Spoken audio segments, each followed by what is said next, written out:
ഞാൻ നിങ്ങളുടെ അടുത്തൊരു കാര്യം പറയാം. നമ്മളൊരു കാര്യം ചെയ്യാൻ പോകുന്നതിന് മുന്നേ നെഗറ്റീവ് പറയാൻ 100 പേര് കാണും. അങ്ങനാണ്. എൻ്റെ ഒരു ഫ്രണ്ട്, അവൻ റീസെന്റ് അവൻ ജിമ്മിൽ പോയിട്ട് അവനൊരു പ്രോഗ്രസ് ഉണ്ടാക്കിയിട്ട് അവൻ്റെ ഇൻസ്റ്റാഗ്രാമിൽ ഒരു ഫോട്ടോ ഇടാൻ പോകുന്നതിന് മുമ്പ് എന്നോട് ചോദിച്ചു, അളിയാ ഈ ഫോട്ടോ കൊള്ളാമോ, ഞാൻ പോസ്റ്റ് ചെയ്യട്ടെ ചോദിച്ചു.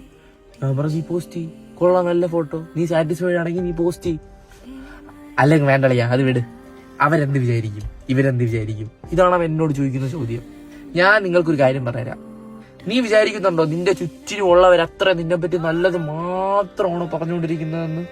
മനുഷ്യൻ അങ്ങനെയാണടാ. ഒരാളുടെ നല്ലത് പറഞ്ഞില്ലെങ്കിലും നെഗറ്റീവ്സ് എന്തായാലും പറയും. വാ മൂടിക്കെട്ടാൻ നോക്കിക്കഴിഞ്ഞാൽ എല്ലാവരുടെ വായി മൂടിക്കെട്ടേണ്ടി വരും. നമുക്കൊന്നും ചെയ്യാൻ പറ്റില്ല. നമുക്ക് ചെയ്യാൻ പറ്റുന്നതെന്നറിയോ? നമുക്കിഷ്ടമുള്ള കാര്യങ്ങൾ ചെയ്ത് മുന്നോട്ട് പോവാന്നുള്ളതാണ്. ഇവരെന്തിനാണ് കുറ്റം പറയുന്നതെന്ന് നിങ്ങൾക്കറിയോ? അവർക്ക് സ്വന്തമായിട്ട് ഇതൊന്നും ചെയ്യാൻ കോൺഫിഡൻസ് ഇല്ലാത്തത് കൊണ്ട് കൂടെ ഉള്ളവർ ഇത് ചെയ്യണ കാണുമ്പോൾ ഇത് ഇവർക്ക് പൊളിയും. അതുകൊണ്ടാണ് ഇതൊക്കെ പറയുന്നത്.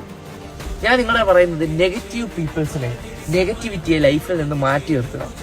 ലൈഫിനെ കുറച്ചും കൂടെ പോസിറ്റീവായിട്ട് കണ്ടു തുടങ്ങുക. മനസ്സിലായില്ലേ? നമ്മുടെ ഇഷ്ടങ്ങൾ നമ്മൾ ചെയ്തില്ലെങ്കിൽ നമുക്ക് വേറെ ആരാളാ ചെയ്തു തരാൻ പോകുന്നത്? നമുക്ക് ഒരാളോട് അഡ്വൈസ് ചോദിക്കാം. നമ്മുടെ ലൈഫിന്റെ കാര്യങ്ങൾ ഡിസിഷൻ എടുക്കാൻ ഒരാളോട് പറയരുത്. അവരെന്ത് ചിന്തിക്കും, ഇവരെന്ത് ചിന്തിക്കും എന്നുള്ള തോട്ട്സ് ആദ്യം നിന്റെ തലേന്ന് കാണാം. നിനക്ക് ഇഷ്ടമുള്ളത് ചെയ്യും. ജഡ്ജ് ചെയ്യുന്നവർ ജഡ്ജ് ചെയ്യട്ടെ, നമ്മൾ ആരെയും ജഡ്ജ് ചെയ്യാണ്ടിരുന്നാൽ മതി. ഞാൻ പറഞ്ഞ മനസ്സിലായെന്ന് വിശ്വസിക്കുന്നു. Guys, love you, by.